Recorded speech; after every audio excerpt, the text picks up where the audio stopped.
Hello students, नमस्कार। Welcome to your chemistry class. हम लोग क्या पढ़ रहे हैं? हम लोग पढ़ रहे हैं unit 13th of class 11th, जिसका नाम है हाइड्रोकार्बन्स। ये इस यूनिट का आज का लास्ट लेक्चर है। अभी तक हम क्या पढ़ चुके हैं? हम पढ़ चुके हैं about 4 major types of hydrocarbons: alkanes, alkenes, alkynes and aromatic hydrocarbons. Last class में हमने क्या पढ़ा था? About aromatic hydrocarbons. तो लास्ट क्लास में हमने ये देखा कि एरोमेटिसिटी एक्चुअली होती क्या है। अरोमा तो एक वर्ड है। जब हम एरोमेटिक हाइड्रोकार्बन्स की बात कर रहे हैं, this is the lecture 8, last lecture of this unit. So हम लोग जब बात कर रहे हैं एरोमेटिक हाइड्रोकार्बन्स की, तो अरोमा तो होता ही है, राइट? ये तो एक जनरल नाम दिया था एरोमेटिक कंपाउंड्स को बिकॉज दे हैव अरोमा। पर हमने लास्ट क्लास में जो देखा कि एक्चुअली एरोमेटिसिटी का कंसेप्ट क्या है, that the compound should be planar, right? और उसमें 4n+2 पाई इलेक्ट्रॉन्स होने चाहिए। It should follow the Huckel's rule. तो there were 3 conditions for the compound to be called as aromatic. और हमने देखा कि benzene, why is benzene stable? Because it shows resonance. Okay, it does not show properties like cyclohexatriene. अगर हम एक molecule imagine करें which is cyclohexatriene, उसके comparison में benzene is stable. Why? Because of resonance. तो इसीलिए ये एडिशन रिएक्शन ज्यादा नहीं शो करता है, ये सब्स्टिट्यूशन शो करता है, क्योंकि ये अपनी रिंग को मॉडिफाई नहीं करना चाहता है। Okay, So in today's class, let us see some more thing about aromatic hydrocarbons. हम लोग start करेंगे preparation of benzene. How can we prepare benzene? So the first reaction is by cyclic polymerization of ethyne. So this reaction we had studied जब हम alkynes पढ़ रहे थे, तो cyclic polymerization of ethyne. Ethyne is an alkyne. तो this is cyclic polymerization. हमने 2 type के polymerisation पढ़े थे इथाइन के, लीनियर और साइक्लिक। लीनियर मतलब जब मॉलिक्यूल्स एंड टू एंड जुड़ते हैं, right? See this is linear, 1 2 3 4 5 6 ऐसा कुछ बनेगा तो वो लीनियर हो जाएगा। ओके, पर यहां पे क्या हो रहा है? Cyclic polymerisation. तो साइक्लिक पॉलीमराइजेशन में we are getting a cyclic compound. So what do we get upon cyclization of ethyne? We get benzene. और ये जो reaction है, इसके लिए we need high temperature and catalyst. So the temperature as you can see here is 873 Kelvin. तो कितना हो गया ये सेल्सियस में आप देखेंगे, हम पहले भी डिस्कस कर चुके हैं। 273 Kelvin is 0 degree Celsius. So you can imagine कि ये काफी high temperature है। So under this condition, ethyne polymerizes to benzene. Let us see the next method. Benzene जो है हम लैब में भी synthesize कर सकते हैं, and there are processes through which it can occur from, we can recover it from naturally occurring compounds. जैसे कि coal tar होता है, okay? So coal tar के distillation से हमको benzene, naphthalene और कुछ टाइप के एरोमेटिक कंपाउंड्स मिलते हैं। Okay, so that is another thing, we will not discuss about it. क्या है वो दूसरी चीज? कि we can extract benzene and other aromatic compounds from some sources like coal tar, right? Lab में हम बेंजीन कैसे बनाएंगे? This is the next method, by decarboxylation of aromatic acids. As you can see here, COONA. हमने जब carboxylic acids देखे थे IUPAC nomenclature में, क्या होते हैं carboxylic acids? RCOOH. So this is carboxylic acid, right? अब इसका जो सॉल्ट होगा, when I react an acid with base, तो सॉल्ट बनता है ना? Suppose if I react this with NaCl, तो यहाँ पे Na आ जाएगा और HCl अलग हो जाएगा। So this is a salt of the acid. तो यहाँ पर हम एरोमेटिक एसिड का सॉल्ट ले रहे हैं और क्या कर रहे हैं? डीकार्बोक्सिलेशन। डीकार्बोक्सिलेशन मतलब रिमूवल ऑफ कार्बन डाइऑक्साइड। तो upon removal of carbon dioxide what do we get? We get benzene. Okay, ये किसके प्रेजेंस में होता है? लाइम के प्रेजेंस में and heat. What is the catalyst here? Lime. And upon heating the aromatic acid with sodium hydroxide in the presence of lime, we get benzene. So this is the next method how we can prepare benzene in lab. Now the third method, reduction of phenol. Benzene के ऊपर ये OH, इस molecule को हम commonly क्या कहते हैं? Phenol. So upon reduction of phenol, reduction means removal of oxygen, right?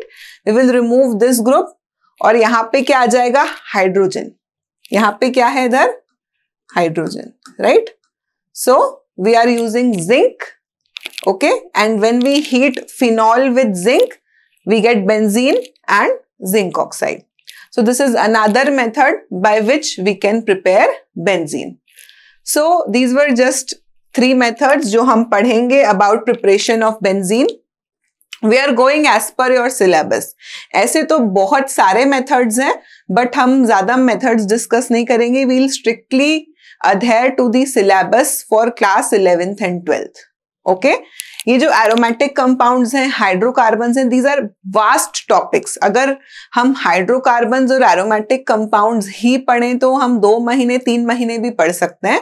But we are strictly adhering to the syllabus given by CBSE. Okay? Right. So now properties of aromatic hydrocarbons. Aromatic hydrocarbons किस तरह की properties show करते हैं? जैसा कि we have discussed already, we'll discuss properties in 2 categories, physical properties and chemical properties. अब physical properties की बात करें तो जो first चीज हम discuss करते हैं वो ये है, what is the state of the matter? यहाँ पे हमारा मैटर क्या है? It is aromatic hydrocarbons. So they are generally liquids और सॉलिड्स. जो छोटे मॉलिक्यूल्स हैं, छोटे मॉलिक्यूल्स मतलब जिनमें नंबर ऑफ कार्बन एटम्स कम है, वो जनरली लिक्विड्स होते हैं, like benzene. Okay, benzene is a liquid. और जिनमें नंबर ऑफ कार्बन एटम्स ज्यादा हैं, larger molecules, they are solids. Right? This is the first thing जो हम हमेशा देखते हैं, that is the state of matter, whether they are gases, liquids और solids. Okay, the next thing, they are non polar molecules. If you look at the structure of benzene, C6H6. What is the molecular formula? C6H6.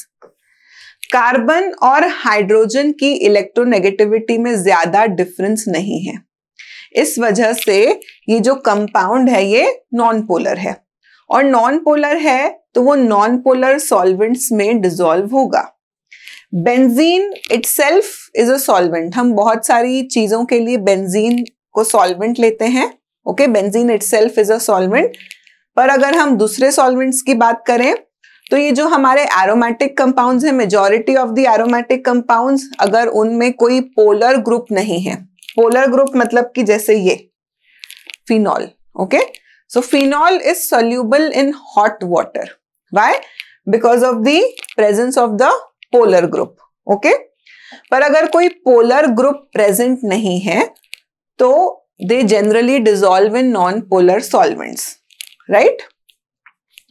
Aromatic hydrocarbons are immiscible with water but readily miscible with organic solvents. Okay? एक और चीज जो है जो मैंने यहां show करी है, ये क्या है?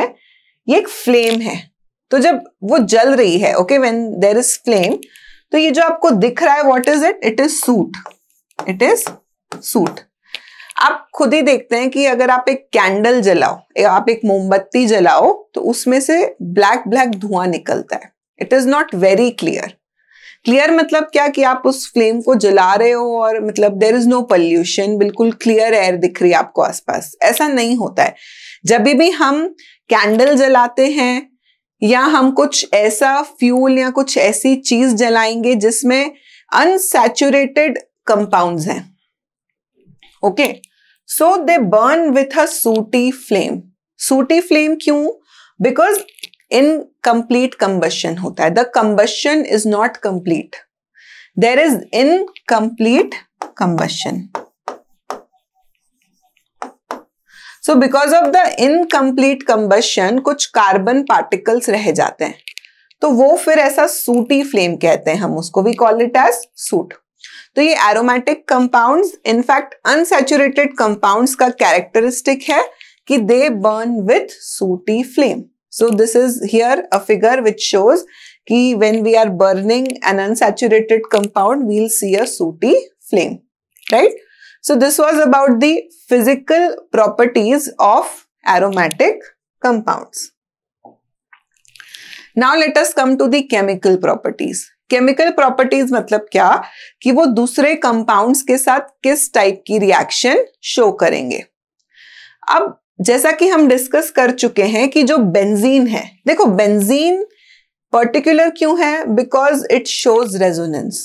ओके, तो अब ये जो बेंजीन है उसको अपना एरोमेटिक कैरेक्टर नहीं खोना है. We have seen in last lecture कि बेंजीन क्या है? Benzene shows aromatic character.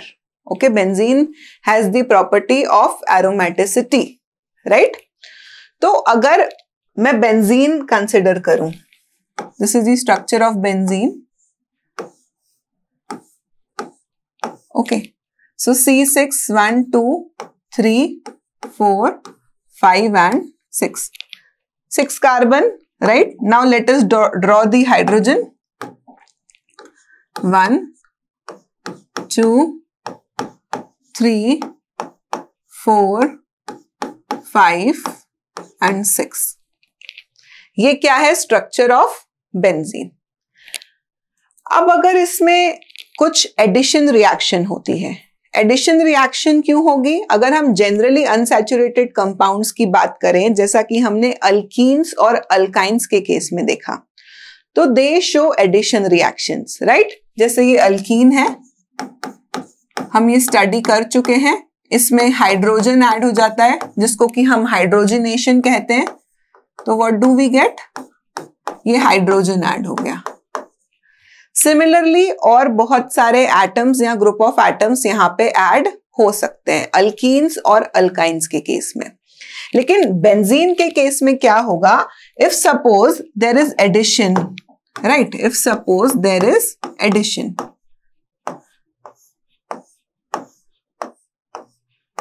Late us assume कि हमने यहां हाइड्रोजन ऐड करा. ओके, ये जो था ही, उसके अलावा 2 हाइड्रोजन और ऐड हो गए.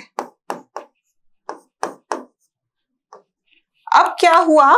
अब यहां पे 2 कार्बन sp3 हाइब्रिडाइज्ड हो गए, राइट?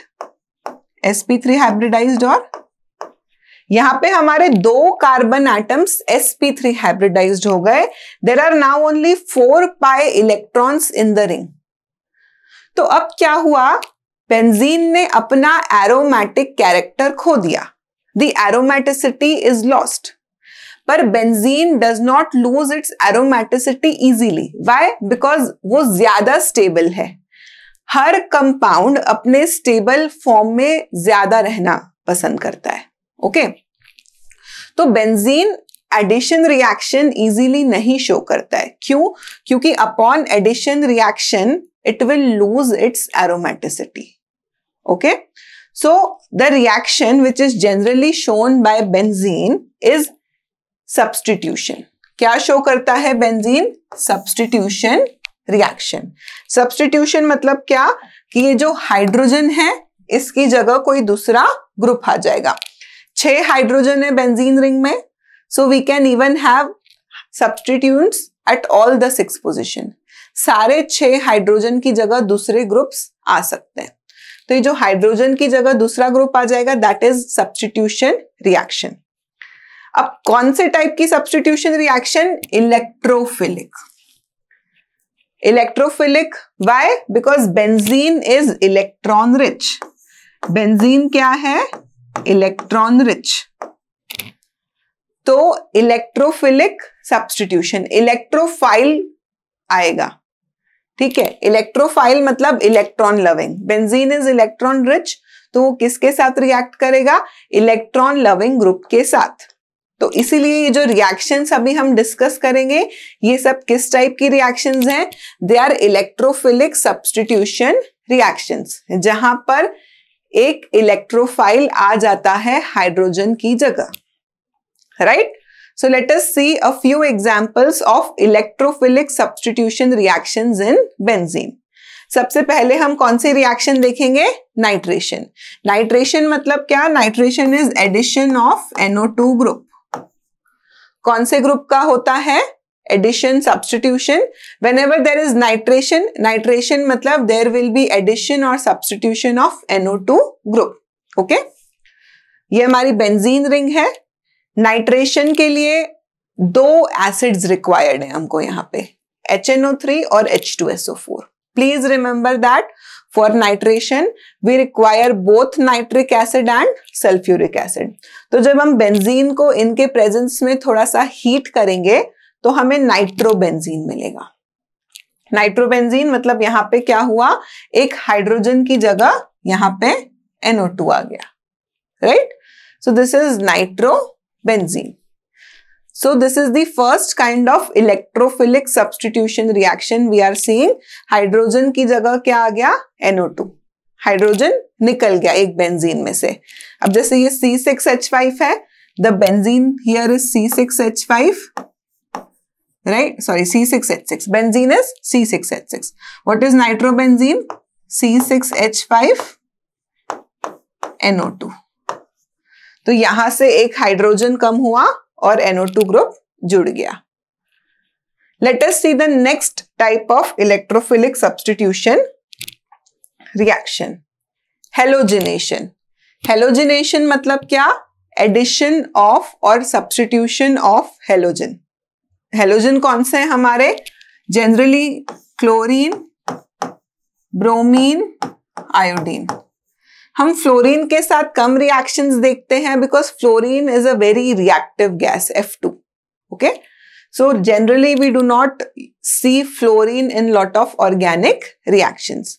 यहां पर जो रिएक्शन मैंने शो करी है it is chlorination, specifically chlorination, क्योंकि हम क्लोरीन का सब्स्टिट्यूशन दिखा रहे हैं। अब यहाँ पे एक हाइड्रोजन की जगह क्या आ गया? एक chlorine. Here there was one hydrogen and instead of a hydrogen the hydrogen is substituted by chlorine. इसके लिए हमको कौन सा कैटलिस्ट लगता है? Anhydrous aluminium chloride. Anhydrous aluminium chloride. What is aluminium chloride? Aluminium chloride is a Lewis acid. Aluminium chloride is a Lewis acid. उसके presence में benzene reacts with chlorine to form chlorobenzene. Next type of substitution reaction, sulphonation. Sulphonation में कौन सा group substitute होता है? SO3H। This is sulphonic group, okay, SO3H। यहां पर हम क्या यूज करें? Fuming sulphuric acid. अब देखिए सल्फ्यूरिक एसिड का फॉर्मूला क्या होता है? H2SO4। What is sulfuric acid? H2SO4। यहां पे मैंने H2SO4 के ब्रैकेट में there is SO3। इसको हम क्या कहते हैं कॉमनली? ओलियम। इसे हम कॉमनली कहते हैं oleum. So what is oleum? Oleum is that sulfuric acid which is saturated with sulfur trioxide. ये कौन सी गैस है? SO3। SO3 मतलब क्या? Sulphur trioxide. तो ये जो ओलियम है या ये जो हम फ्यूमिंग सल्फ्यूरिक एसिड यहां पर लिख रहे हैं, what is it exactly? It is sulphuric acid which is saturated with sulphur trioxide. काफी सारा सल्फर ट्राइऑक्साइड रहता है सल्फ्यूरिक एसिड में, उसे हम ओलियम कहते हैं और इसी को हम यूज करते हैं फॉर सल्फोनेशन ऑफ बेंजीन। यहां पर as you can see electrons की रिंग शो की गई है to show that the electrons are delocalised. So benzene upon reaction with oleum it forms benzene sulphonic acid. Benzene के ऊपर ये SO3H ग्रुप जुड़ जाता है। So this is benzene sulphonic acid, right? So this is sulfonation. This is another kind of electrophilic substitution reaction. Let us see the next type, Friedel-Crafts alkylation. Now alkylation हमको नाम से समझना चाहिए. alkylation means addition of alkyl group. addition of alkyl group. अब ये benzene है, यहां पर हम क्या लेंगे, हमारे अल्काइल ग्रुप का सोर्स क्या होगा, ये वाला हेलो अल्केन, जैसे यहाँ क्लोरोमीथेन है. So that will be the source of the alkyl group. Okay, in the presence of anhydrous AlCl3. Again, anhydrous AlCl3 is Lewis acid. Now what is Lewis acid and what is Lewis base? ये हम पहले के units में पढ़ चुके हैं class 11th में. So Lewis acid is which can accept a lone pair of electrons, right? Lewis acid is electron deficient. It can accept a lone pair of electrons. तो यहां पर जो हमारा एल्यूमिनियम क्लोराइड है वो लुइस एसिड है. Lewis acid कैसे है देखते हैं. जैसे AlCl3, राइट? तो यहां पर एल्यूमिनियम के 3 बॉन्ड्स हैं. AlCl3 it is a mixture compound, completely ionic भी नहीं है, कंप्लीटली कोवैलेंट भी नहीं है. ठीक है, तो अगर मैं बॉन्ड की टाइप देखूं तो AlCl3, तो यहां पर क्लोरीन के तो वैलेंसी सैटिस्फाइड है, एल्यूमिनियम की वैलेंसी सैटिस्फाइड नहीं है. So it can accept a lone pair of electrons. Okay, so aluminium chloride here is a Lewis acid. तो लुइस एसिड के प्रेजेंस में benzene reacts with the haloalkane और वो जो अल्काइल ग्रुप है उसका वो बेंजीन रिंग पे अटैच हो जाता है. अब बेंजीन रिंग के ऊपर CH3 है तो उसका कॉमन नेम क्या है, टॉल्वीन. जैसे बेंजीन रिंग के ऊपर OH है तो उसका कॉमन नेम है फिनॉल. कुछ कुछ कंपाउंड्स के लिए हमने कॉमन नेम दिए हैं, राइट? जैसे बेंजीन रिंग के ऊपर OH है, so this compound is phenol. Benzene ring के ऊपर CH3 है, so this compound is toluene, right? Similarly, another reaction I have shown here, benzene reacts with chloroethane, C2H5Cl chloroethane. तो जो भी हम halo alkane यूज करेंगे तो alkyl part will get added on the benzene ring, right? So this is Friedel-Crafts alkylation. In alkylation, we have substitution of the alkyl group, right? Let us see the next reaction, Friedel-Crafts acylation. What is the next reaction? Friedel-Crafts acylation. Acyl group कौन सा होता है? C double bond O CH3. So this is acyl group. तो Friedel-Crafts reaction 2 types की देख रहे हैं हम, alkylation और acylation. Alkylation में there is substitution of the alkyl group. Acylation there is substitution by the acyl group. So here हमारा source of acyl group क्या है? Acetyl chloride. Okay? हम 2 अलग अलग sources ले सकते हैं, acetyl chloride या acetic anhydride. These are what? These are the sources of the acyl group. In the presence of again a Lewis acid, कौन सा Lewis acid यूज कर रहे हैं हम? Anhydrous aluminium chloride. This delta sign क्या show कर रहा है? हीट. मतलब इन सबको मिला के हम हीट करेंगे, so we get our product acetophenone. इस कंपाउंड को हम कॉमनली क्या बोलते हैं? बेंजीन रिंग के ऊपर we have this group. Okay, benzene ring के ऊपर we have this group, so this compound is commonly called as acetophenone. Phenone one, why? Because this is the ketone group. Ketone हो जाएगा, इसीलिए हम own लिख रहे हैं एंड में. So this is Friedel-Crafts acylation, right? हमने 5 टाइप की इलेक्ट्रोफिलिक सब्स्टिट्यूशन देखी बेंजीन रिंग पे, which are commonly done in the laboratories. क्यों? क्योंकि ये सारे जो प्रोडक्ट्स मिलते हैं हमको, these are of commercial use. हमने क्या करा? बेंजीन का सबसे पहले जो देखा nitration, so there is NO2 group on benzene. Second हमने देखा halogenation, there is addition of a halogen on the benzene, substitution. Instead of hydrogen we have that halogen. Third हमने देखा सल्फोनेशन, फोर्थ हमने देखा फ्रीडल-क्राफ्ट्स अल्काइलेशन, फिफ्थ हमने देखा Friedel-crafts acylation. तो ये सारे जो रिएक्शंस हैं, what are these reactions? These are electrophilic substitution reactions. अब हम देखते हैं देयर मैकेनिज्म. हम क्या देखेंगे? Mechanism of electrophilic substitution reaction. Mechanism जैसा कि मैं पहले भी डिस्कस कर चुकी हूं, it is a stepwise description of the reaction. Mechanism से हमें यह पता चलता है कि एक्चुअली रिएक्शन कैसे होती है, क्या इंटरमीडिएट्स बनते हैं.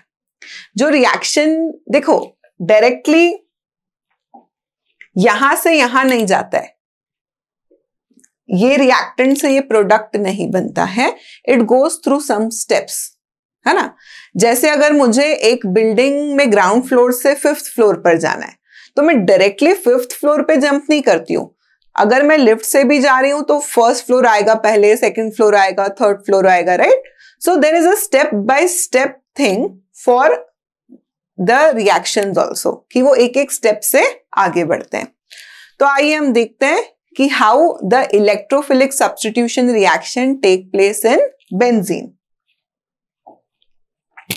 अब यहां पर हम SE लिखते हैं इनको. ये जो टर्म्स हैं इस टाइप की हम आगे भी पढ़ेंगे क्लास 12th में. तो ये क्या है? शॉर्ट फॉर्म्स हैं. यहां S मतलब क्या? Substitution. E is what? Electrophilic. So for electrophilic substitution we write SE, right. कुछ टाइप के सब्स्टिट्यूशन होते हैं जो न्यूक्लियोफिलिक होते हैं. न्यूक्लियोफिलिक मतलब न्यूक्लियोफाइल सब्स्टिट्यूट होता है, उसको हम लिखते हैं SN. Okay. So as of now हम लोग क्या पढ़ रहे हैं? हम लोग पढ़ रहे हैं सब्स्टिट्यूशन इलेक्ट्रोफिलिक, कि उसकी क्या मैकेनिज्म है. तो मैकेनिज्म में जो सबसे फर्स्ट स्टेप है वो है जनरेशन ऑफ द इलेक्ट्रोफाइल. जो ग्रुप हाइड्रोजन को सब्स्टिट्यूट करेगा वो सबसे फर्स्ट स्टेप में बनता है. So when there is an electrophile तभी वो आगे बेंजीन रिंग के साथ रिएक्ट करेगा. So the first step is generation of electrophile. So यहां पे हम देख रहे हैं हैलोजिनेशन. ये कौन सी रिएक्शन है? Halogenation, right. The first thing is halogenation. This is alkylation and this is acylation.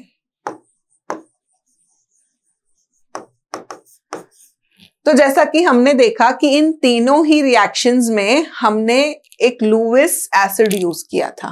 कौन सा? Aluminium chloride. तो ये जो एल्यूमिनियम क्लोराइड है ये क्या करता है? ये एक दिस इज इलेक्ट्रॉन डेफिशिएंट. तो देखो ये इलेक्ट्रॉन को पुल करेगा. It has the tendency to accept electrons. So ये क्या करता है? इसके प्रेजेंस में क्लोरीन क्लोरीन बॉन्ड का हेटेरोलिटिक क्लीवेज होगा. हेटेरोलिटिक क्लीवेज हम क्लास 12th में डिस्कस कर चुके हैं. तो क्या होगा? दोनों जो बॉन्ड के इलेक्ट्रॉन्स हैं वो एक एटम के ऊपर आ जाएंगे, राइट.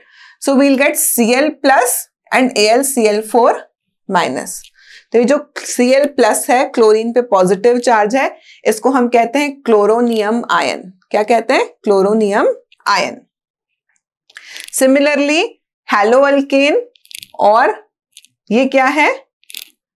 Acyl chloride. इनके केस में भी ये जो लुईस एसिड है ये क्या करेगा? It will form a cation and one anion. ये खुद AlCl4 माइनस हो जाएगा and there will be generation of a कीटायन.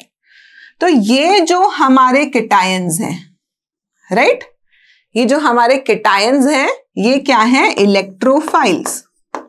They are electron loving. Why? Because they themselves are electron deficient. ये जो हमारी species है, these are what? These are electrophiles. These are electron deficient. Okay. So this is the first step, generation of electrophile. हमारी एक और reaction थी nitration. देखते हैं नाइट्रेशन में इलेक्ट्रोफाइल कैसे जनरेट होता है. So in this reaction, in the first step, the nitric acid, this is HNO3, nitric acid react करेगा सल्फ्यूरिक एसिड के साथ। अब अगर मैं यहां पे इन दोनों एसिड्स की बात करूं तो sulphuric acid is stronger. Sulphuric acid क्या है? स्ट्रॉन्गर एसिड है, और इसके कंपैरिजन में नाइट्रिक एसिड वीकर एसिड है, right? Sulphuric acid is stronger acid, nitric acid is weaker acid. अब एसिड की क्या टेंडेंसी होती है? एसिड की टेंडेंसी होती है टू डोनेट, लाइक एक तो होती है जो हमने AlCl3 के केस में देखा कि वो इलेक्ट्रॉन्स एक्सेप्ट कर सकता है, that is a Lewis acid. अगर मैं Arrhenius concept of acids and bases की बात करूं तो एसिड वो स्पीशीज है जो प्रोटॉन लूज करती है, राइट? एसिड वो स्पीशीज है जो प्रोटॉन लूज करती है। अब अगर एसिड प्रोटॉन लूज कर रहा है तो कोई होना चाहिए जो उस प्रोटॉन को एक्सेप्ट करेगा। ये कंसेप्ट बहुत ध्यान देने वाला है। क्या कंसेप्ट है ये एसिड बेस का? कि जैसे अगर मैं HCl की बात करूं तो HCl अगर मैं वाटर में डाल रही हूं, right, if I am adding HCl in water तो क्या होगा? I will get H3O+। HCl ने क्या दिया? H+। सबको पता है हाइड्रोक्लोरिक एसिड, इस मॉलिक्यूल का नाम ही क्या है? Hydrochloric acid. तो मैं एसिड कह रही हूं तो एसिड की एक जनरल डेफिनेशन होती है, एसिड क्या देगा? H+। अब एसिड H+ दे रहा है लेकिन उसको कोई एक्सेप्ट भी करना चाहिए, तभी उसका एसिडिक नेचर होगा। तो जब अगर HCl को मैं वाटर में डाल रही हूं तो H3O+ बन रहा है, तो वाटर मॉलिक्यूल ने क्या करा? प्रोटॉन को एक्सेप्ट कर लिया। तो इसीलिए HCl वाटर में एसिड है। क्यों? क्योंकि वो जो प्रोटॉन दे रहा है उसको कोई एक्सेप्ट कर रहा है। अगर मैं HCl को बेंजीन में डाल रही हूं, राइट, बेंजीन,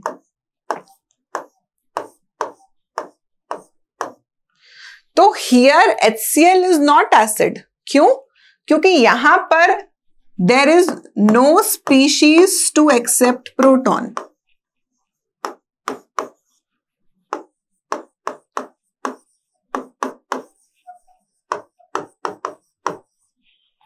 अगर मैं इस केस की बात करूं, when I am putting HCl in benzene, तो यहां पर बेंजीन जो है वो प्रोटॉन एक्सेप्ट नहीं कर सकता। तो HCl इन बेंजीन, तो यहां पर HCl एसिडिक कैरेक्टर नहीं शो कर रहा है। क्यों? क्योंकि एसिड कैरेक्टर तभी शो होता है जब अगर कोई प्रोटॉन दे रहा है तो कोई उसको एक्सेप्ट भी करना चाहिए। Okay, so if we see here, sulfuric acid is stronger acid as compared to nitric acid. तो sulfuric acid क्या करता है कि ये H2SO4, right? So this is HOSO3H. तो ये वाला जो प्रोटॉन है ये इधर अटैक करेगा। Okay, sorry, the oxygen has electron, so oxygen will abstract this proton. इस रिएक्शन में sulphuric acid is reacting as acid and nitric acid is base. क्यों? क्योंकि अगर जब दोनों हैं तो सल्फ्यूरिक एसिड स्ट्रॉन्गर एसिड है, तो वो एसिड की तरह बिहेव कर रहा है और नाइट्रिक एसिड बेस की तरह बिहेव कर रहा है। अब बेस की क्या प्रॉपर्टी होती है? Base accepts a proton. Base क्या करता है? बेस प्रोटॉन को ले लेता है। तो यहां पे नाइट्रिक एसिड में जो ऑक्सीजन है एक OH ग्रुप है, that is loan pair of electrons, तो वो इस प्रोटॉन को एब्स्ट्रैक्ट कर लेगा और हमें क्या मिलेगी? ये species. What is this? ON double bond O, so this is plus, this is minus. Okay, so this is plus, this is minus and this is plus. Right? अब ये क्या करेगा? ये ब्रेक हो जाएगा, ये दोनों इलेक्ट्रॉन्स ले लेगा। ये क्या करेगा? ये दोनों इलेक्ट्रॉन्स को ले लेगा। ओके, सो दिस विल, और ये यहां आ जाएगा, राइट? तो हमें क्या स्पीशीज मिलेगी? ये स्पीशीज मिलेगी, N double bond O double bond O positive. Okay, तो ये जो स्पीशीज है, this is our electrophile, this is the nitronium ion. तो H2SO4 के साथ हमको सल्फ्यूरिक एसिड क्यों चाहिए? ये मैंने आपको नाइट्रेशन में बोला था कि आप याद रखिएगा कि we need both nitric acid and sulphuric acid for nitration. So why we need sulfuric acid? Because sulfuric acid will protonate the nitric acid और फिर वो break होगा. So that step will generate our electrophile. So what is our electrophile? Nitronium ion, NO2 plus. इसको हम और भी कैसे लिख सकते हैं? NO2 plus.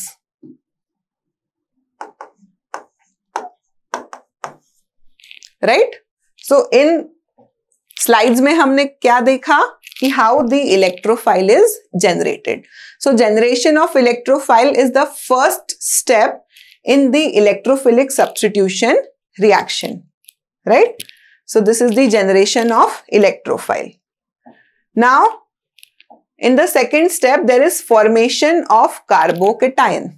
Formation of carbocation जिसको हम अरीनियम आयन भी कहते हैं. अब देखिए E प्लस लिखा है. E plus is our electrophile, कोई भी हो सकता है. अभी जैसे हमने देखा Cl प्लस हो सकता है, NO2 प्लस हो सकता है, right? So these are our electrophiles. तो बेंजीन इज इलेक्ट्रॉन रिच, वो क्या करेगा? इलेक्ट्रोफाइल को अट्रैक्ट करेगा. ओके, सो नाउ अब एक पाई बॉन्ड जो है वो टेम्पररीली ब्रेक होगा. ओके, सी यहां पर देयर इज एडिशन. यहां पर क्या होगा? ये pi bond electrons rich, so ये इलेक्ट्रोफाइल को अट्रैक्ट करेगा. So now we have here the electrophile gets attached. ये देखो, ये दोनों इलेक्ट्रॉन्स के साथ ये वाला जो कार्बन है ये इसके साथ बॉन्ड बना लेगा, राइट? तो इस कार्बन पे क्या आ जाएगा? Positive charge. देखो पॉजिटिव चार्ज है कहीं, मतलब there is deficiency of electrons. तो अब ये वाले कार्बन ने क्या किया कि ये जो इलेक्ट्रॉन इस कार्बन का था उसको लेके इस इलेक्ट्रोफाइल के साथ बॉन्ड बना रहा है. So now the positive charge will be on this carbon. Okay, तो ये जो स्पीशीज है जिसमें बेंजीन रिंग के साथ इलेक्ट्रोफाइल अटैच्ड है और एक कार्बन पे पॉजिटिव चार्ज है, इसको हम अरीनियम आयन कहते हैं. What do we call it as? Arenium ion. अब यहां पर क्या हो रहा है? See, now this carbon is sp3 hybridized. ये वाला जो कार्बन है this is sp3 hybridized. तो क्या होगा? There is loss of aromatic character. हमने जो aromaticity के 3 conditions थे तो वहां यहां लूज हो रहे हैं. क्यों? It is not planar. One of the carbon is sp3 hybridized. Then it does not follow Huckel's rule, right? So this carbon is now sp3 hybridized और ये जो species है it is now non-aromatic. इसने अपनी aromaticity lose कर दी है. अभी जो species है ये stable है. कैसे stable है? Because of resonance. Let us see how we can draw the resonating structures.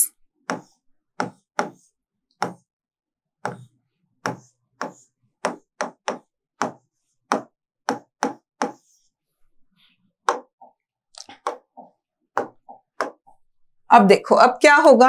ये वाला जो इलेक्ट्रॉन्स है ये यहां शिफ्ट हो जाएंगे. ओके, तो हम क्या स्ट्रक्चर ड्रॉ कर सकते हैं?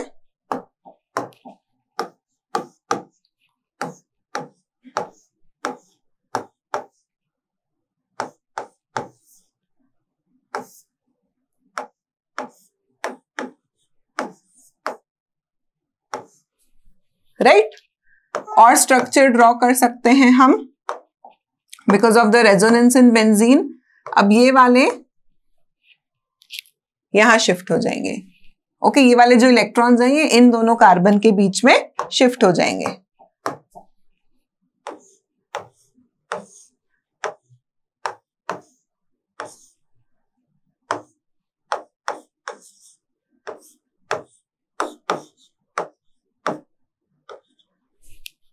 Okay, so we can draw 3 resonating structures for the arenium ion. अब देखो, अब हम और रेजोनेटिंग स्ट्रक्चर नहीं ड्रॉ कर सकते, क्यों? क्योंकि यहां पर कोई पाए इलेक्ट्रॉन्स नहीं है। तो अब क्या होगा, अब ये वाला कार्बन हाइड्रोजन बॉन्ड ब्रेक हो जाएगा। This carbon hydrogen bond will break. तो इसके जो इलेक्ट्रॉन हैं वो अब इस रिंग में आ जाएंगे। सो what is the next step? The next step in the mechanism of electrophilic substitution reaction is removal of proton. अब ये प्रोटॉन कौन रिमूव करेगा? हमारी जो स्पीशीज थी AlCl4-, बहुत सारे रिएक्शंस में हमने देखा, हेलोजिनेशन में, फ्रीडल-क्राफ्ट्स अल्काइलेशन, असाइलेशन, हमने एक लुईस एसिड यूज किया था। तो उसने फिर क्या इंटरमीडिएट बनाया था? AlCl4-। तो अब ये प्रोटॉन को एब्स्ट्रैक्ट कर लेगा, right? This will abstract the proton. तो अब क्या होगा कि इसके जो इलेक्ट्रॉन्स हैं ये रिंग में आ जाएंगे। So now the hydrogen is removed and in place of the hydrogen we have the electrophile. So this is electrophilic substitution. और वापस से डबल बॉन्ड आ गया रिंग में, तो restoration of aromatic character. Benzene जो है वो अपना एरोमेटिसिटी इजीली लूज नहीं करता है, इसीलिए वो जनरली कौन से रिएक्शंस शो करता है? Electrophilic substitution reaction.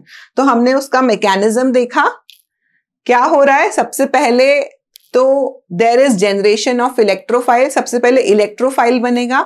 Second step में इलेक्ट्रोफाइल बेंजीन रिंग पे ऐड होगा। तो जब इलेक्ट्रोफाइल बेंजीन रिंग पे ऐड होगा so there will be loss of the aromaticity. फिर थर्ड स्टेप में क्या हो जाएगा? Removal of proton. तो जब रिमूवल ऑफ प्रोटॉन होगा सो वापस से जो एरोमेटिक कैरेक्टर है वो रिस्टोर हो जाएगा। सो this is the 3 step mechanism of electrophilic substitution, right? अब हम देखते हैं और रिएक्शंस जो ये शो करता है। तो जैसा कि हमने डिस्कस किया कि जनरली तो जो बेंजीन रिंग है या एरोमेटिक कंपाउंड्स हैं वो इलेक्ट्रोफिलिक सब्स्टिट्यूशन रिएक्शन शो करते हैं, but in some cases they can also show addition reactions like other unsaturated compounds, जैसे कि हमारे अल्कीन्स हैं, अल्काइन्स हैं। So it can also show addition reactions like the unsaturated compounds, okay? पर वो थोड़े से एक्सट्रीम कंडीशंस होते हैं, इजीली नहीं शो करता है। अब जैसा कि हम यहाँ एक्सट्रीम कंडीशन की बात करें तो देखिए 30 atmosphere. So 30 atmospheric is a very high pressure. अभी हमारे ऊपर जो एयर है उसका प्रेशर कितना है? 1 atmosphere, right? So under high pressure and temperature 300 degree Celsius in reaction condition में benzene will react with hydrogen and it will form cyclohexane. क्या फॉर्म करेगा? cyclohexane. Okay, so ये जो तीनों bonds हैं benzene के, so there will be addition of 6 hydrogen. 6 carbon पे एक हाइड्रोजन ऐड हो जाएगा and we will get cyclohexane. Similarly here what I have shown, addition of chlorine. So there will be addition of 6 chlorine atoms on the 6 carbon atoms in the benzene ring. तो ये जो molecule है इसे हम गैमेक्सेन भी बोलते हैं। क्या बोलते हैं? GAMME gammexane. Okay, GAMME XANE gammexane. और 1 2 3 4 5 6 हेक्साक्लोरोसाइक्लोहेक्सेन, या इसे हम BHC भी बोलते हैं, बेंजीन हेक्साक्लोराइड।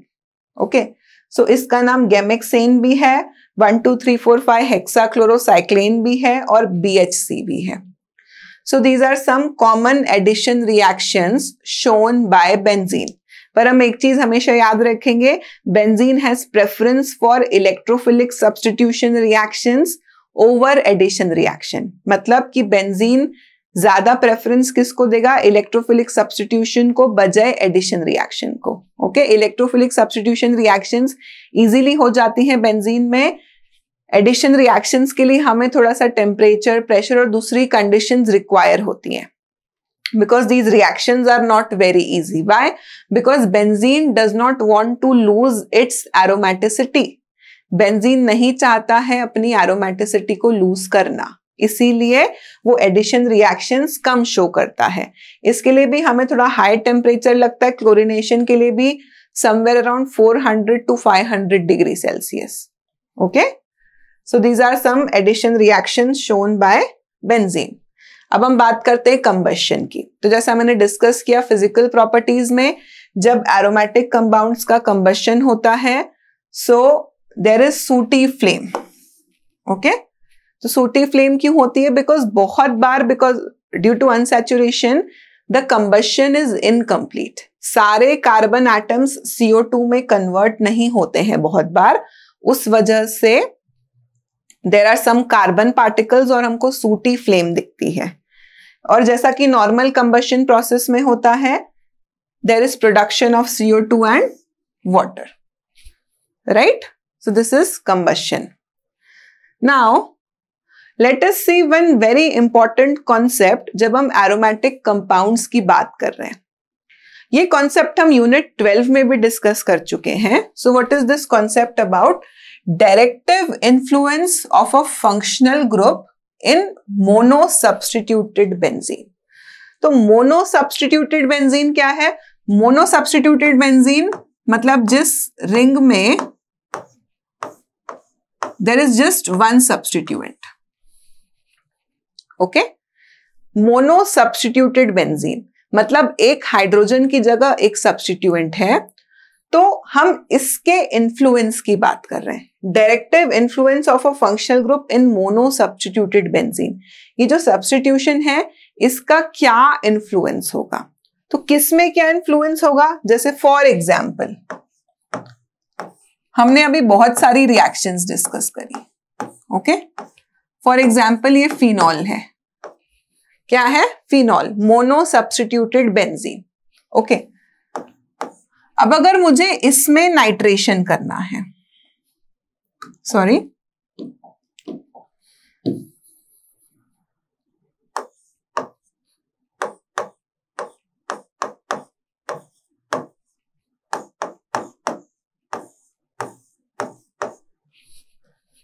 तो क्या प्रोडक्ट बनेगा?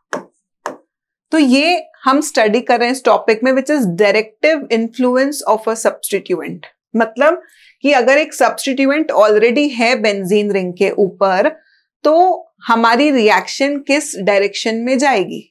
जैसे जब नॉर्मल बेंजीन है, ओके, जब नॉर्मल बेंजीन है और मैं इसका नाइट्रेशन कर रही हूं HNO3 and H2SO4, normal benzene है तो कोई फर्क नहीं पड़ता। I can put anywhere NO2। Why? Because all carbon are equivalent. Okay, so in a normal unsubstituted benzene मैं कहीं भी कुछ भी ग्रुप को सब्स्टिट्यूट कर सकती हूँ because all positions are equivalent, right? पर अगर बेंजीन रिंग के ऊपर ऑलरेडी एक सब्स्टिट्यूएंट है तो हमें क्या प्रोडक्ट मिलेगा? तो वो हम स्टडी करते हैं, ठीक है? अब हमारे ये जो सब्स्टिट्यूएंट होते हैं, ये दो तरीके के होते हैं। The first kind of substituents are ortho para directing. Ortho para directing मतलब क्या? जैसा कि हमने डिस्कस किया है पहले कि अगर एक सब्स्टिट्यूएंट ये है, अगर यहां पर एक सब्स्टिट्यूएंट है तो अगर यही दूसरा है, so this is ortho, right? This is ortho. एक सब्स्टिट्यूएंट ये है और एक सब्स्टिट्यूएंट यहां है, तो ये क्या हो जाएगा? मेटा। इसके रिस्पेक्ट में, हम फिनॉल के रिस्पेक्ट में बात कर रहे हैं, ओके? और अगर एक और सब्स्टिट्यूएंट है तो ये क्या हो जाएगा? पैरा। अगर नेक्स्ट कार्बन पे ही है तो ऑर्थो होता है, एक कार्बन छोड़ के है तो मेटा होता है, अपोजिट कार्बन पे है तो पैरा होता है। तो ये तीन तरीके के सब्स्टिट्यूएंट्स हम डिस्कस कर चुके हैं, राइट? तो ऑर्थो मेटा और पैरा के लिए there should be at least 2 substituents, तब हम कहेंगे कि वो दोनों एक दूसरे के रिस्पेक्ट में ऑर्थो है, मेटा है या पैरा है, राइट? तो अब हम जब एरोमेटिक कंपाउंड्स की बात कर रहे हैं और उनमें एक ग्रुप ऑलरेडी है, so that group can be either ortho para directing या मेटा डायरेक्टिंग। मतलब क्या कि अगर मैं इलेक्ट्रोफिलिक सब्स्टिट्यूशन रिएक्शन की बात करूं, ओके, और अगर ऑलरेडी एक सब्स्टिट्यूशन है बेंजीन पे, तो जो नाइट्रो ग्रुप है, let us talk about nitration, तो या तो वो ऑर्थो और पैरा पोजीशन पे आएगा या फिर वो मेटा पोजीशन पे आएगा। तो हम देखते हैं ये कैसे डिफाइन होता है। So here I have shown example of an ortho para directing group. कौन सा? OR। अब ये OR ये OH भी हो सकता है, राइट? अब देखो, अब यहां पर क्या है, ये जो ऑक्सीजन के लोन पेयर हैं ये रिंग में आ रहे हैं, these are coming in the ring. तो ये वाला इलेक्ट्रॉन्स यहां शिफ्ट हो गए कार्बन ऑक्सीजन के बॉन्ड के बीच में, ये वाले इलेक्ट्रॉन्स इस कार्बन पे शिफ्ट हो गए, राइट? Let us draw.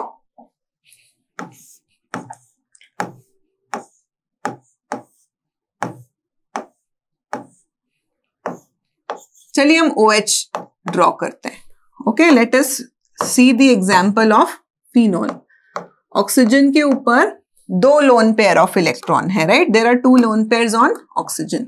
अभी जो एक लोन पेयर है ये ऑक्सीजन कार्बन के बीच में बॉन्ड बनाएगा, और ये अब देखो, अब कार्बन की 5 वैलेंसी तो नहीं हो सकती। अगर ये वाले इलेक्ट्रॉन्स भी यहां बॉन्ड बना रहे हैं तो कार्बन की कितनी वैलेंसी हो जाएगी? 5, पर दैट इज नॉट पॉसिबल। तो ये वाले इलेक्ट्रॉन्स इस कार्बन पे शिफ्ट हो जाएंगे। तो हमें क्या स्ट्रक्चर मिला? हमें ये स्ट्रक्चर मिला। Let us draw the structure.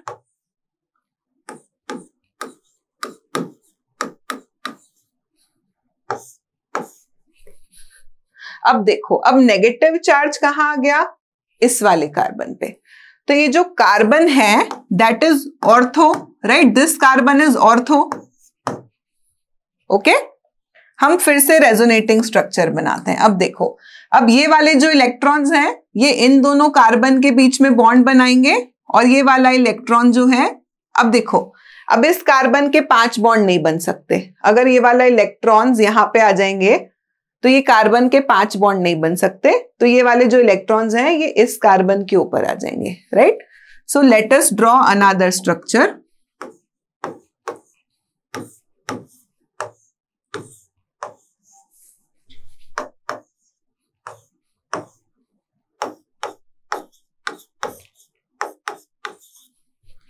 अब देखिए यहां पे क्या हो रहा है कि हमारा जो OH सब्स्टिट्यूएंट है उसकी वजह से हमारी ऑर्थो और पैरा पोजीशन इलेक्ट्रॉन रिच हो रही हैं। अगर हम ये रेजोनेटिंग स्ट्रक्चर ड्रॉ कर रहे हैं तो हमारी ortho and para positions are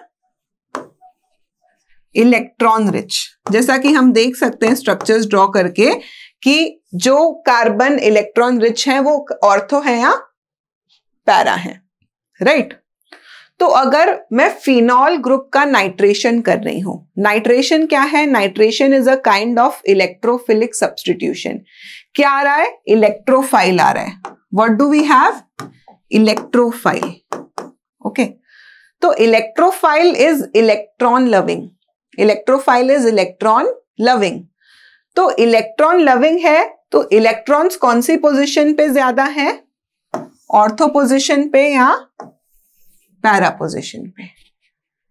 ये हमको कैसे पता पड़ता है? Bye drawing the resonating structures. तो जब मैं फिनॉल के रेजोनेटिंग स्ट्रक्चर्स ड्रॉ कर रही हूं तो I can see that the ortho and para positions are electron rich. तो अगर मैं फिनॉल का नाइट्रेशन कर रही हूं तो मुझे क्या प्रोडक्ट मिलेगा? मुझे मिलेगा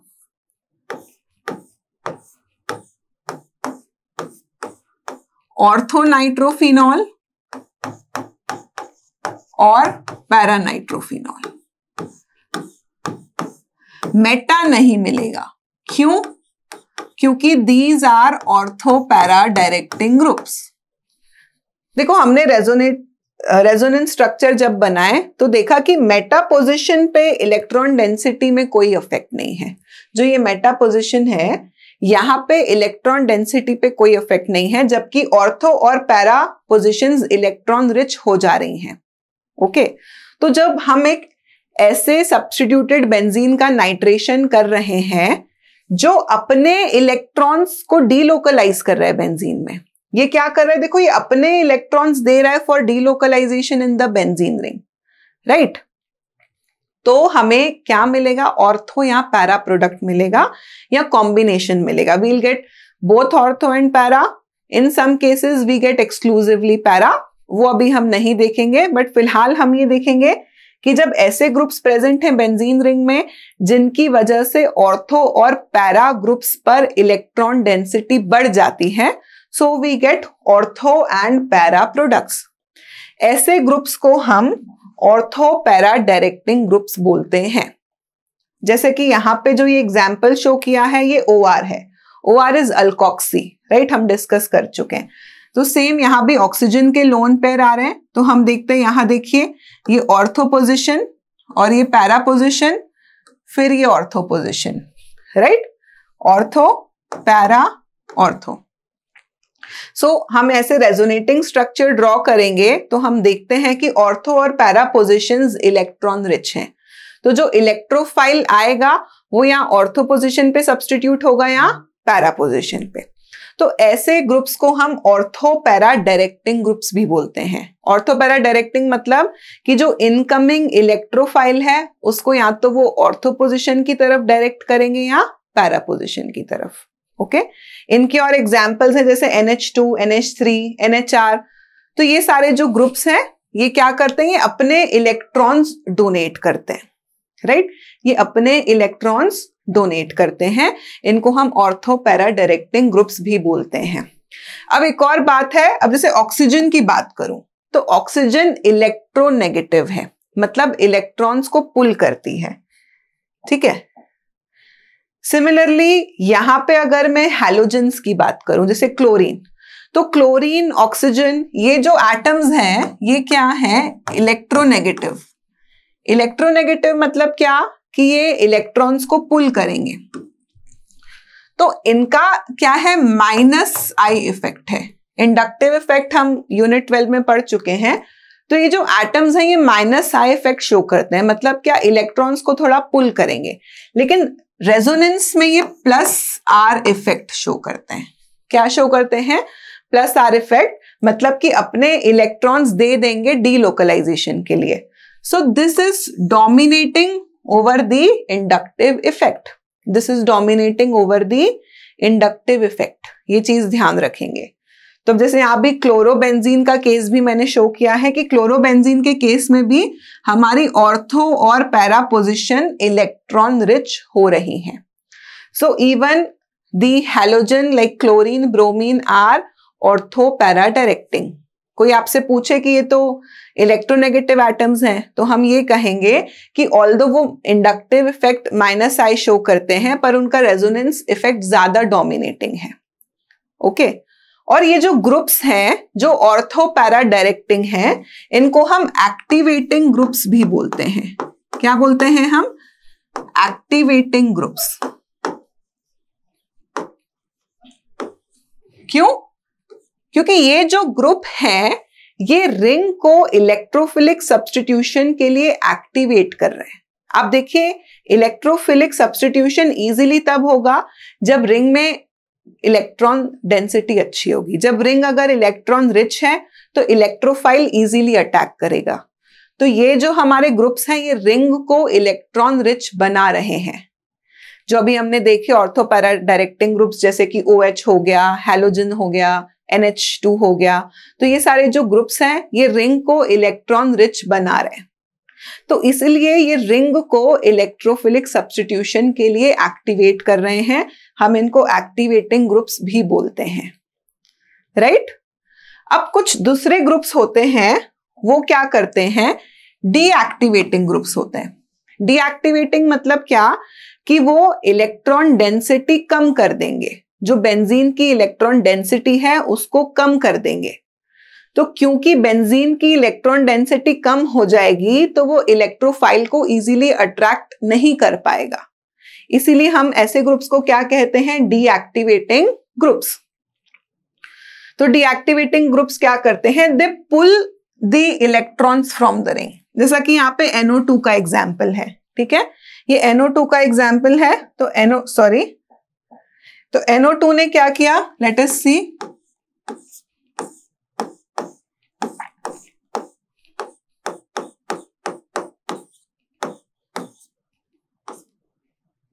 सॉरी जस्ट अ सेकेंड, ये NO2 ग्रुप है हमारा, राइट। अब यहां पर क्या हुआ, क्योंकि ये खुद इलेक्ट्रॉन डेफिशिएंट है, इट इज पॉजिटिवली चार्ज, ये इस इलेक्ट्रॉन्स को अपने, इन इलेक्ट्रॉन से क्या बनेगा, CN बॉन्ड, ओके, और ये वाले इलेक्ट्रॉन्स यहां चले जाएंगे।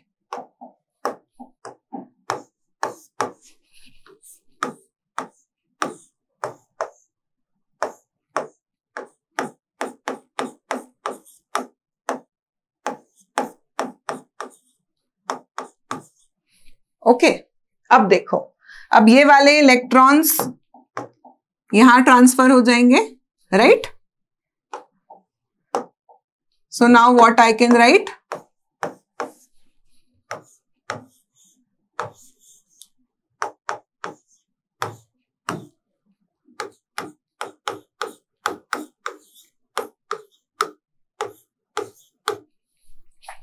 Okay.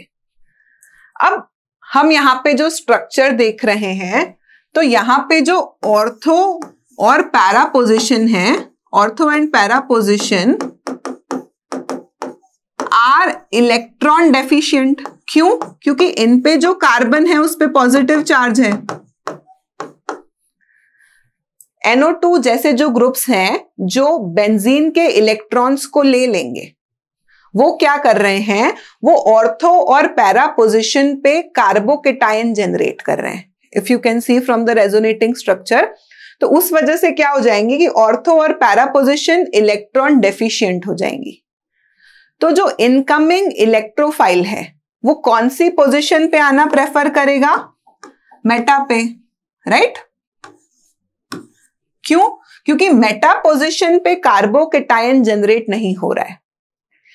Electrophile is electron loving, तो यहां पर जो सबसे ज्यादा इलेक्ट्रॉन वाले कार्बन है वो इसके जो मेटा पोजीशन पे है वो है। क्यों, क्योंकि ऑर्थो और पैरा पे तो कार्बोकेटायन जनरेट हो रहा है।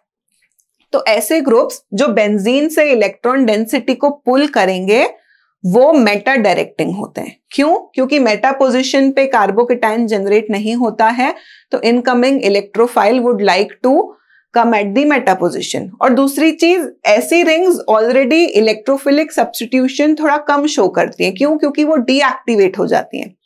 डीएक्टिवेट क्यों हो गई, क्योंकि बेंजीन की इलेक्ट्रॉन डेंसिटी कम हो गई। बेंजीन की इलेक्ट्रॉन डेंसिटी कम हो गई तो वो इलेक्ट्रोफाइल को कम अट्रैक्ट करता है। तो ऐसे ग्रुप्स को हम डीएक्टिवेटिंग ग्रुप्स भी बोलते हैं। So if you see here, we have positive charge on ortho position, positive charge on para position and again positive charge here at ortho position। तो ऐसे और कौन से ग्रुप्स हैं जो डीएक्टिवेट करते हैं रिंग को, साइनाइड, CHO, COR। तो इन सब के हम रेजोनेटिंग स्ट्रक्चर्स बना सकते हैं जहां पे we can see that positive charge is generated at the ortho and para position.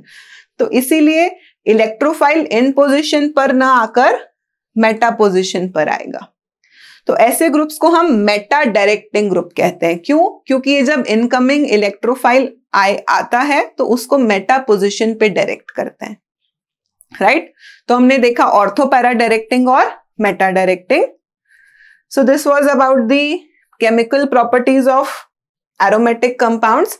Last topic है जो इस यूनिट का, कार्सिनोजेनेसिटी एंड टॉक्सिसिटी। तो हमारे ये जो एरोमेटिक कंपाउंड्स हैं, बेंजीन की भी बात करें, so they are not good for health.